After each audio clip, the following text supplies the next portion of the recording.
There are many catastrophic weather events that are taking place across the nation and other parts of the world, such as flooding in Vermont, volcanoes in Iceland, and mudslides in California. One we'll be focusing on is flooding and what causes flooding. A flood is an overflow of water onto land that is normally dry.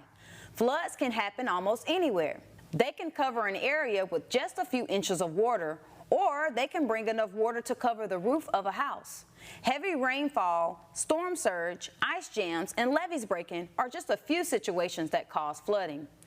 Geography also plays an important factor in flooding. For instance, areas near rivers are prone to flooding. Areas near cities are also at a higher risk for floods because rooftops funnel rainfall to the ground below. So paved surfaces such as highways and parking lots prevent the ground from absorbing the rain. Humans can contribute to floods just as much as Mother Nature. You can't always avoid floods from happening, but you can help prevent flooding by making sure you aren't littering. That will help keep sewers from being clogged up when there is rain.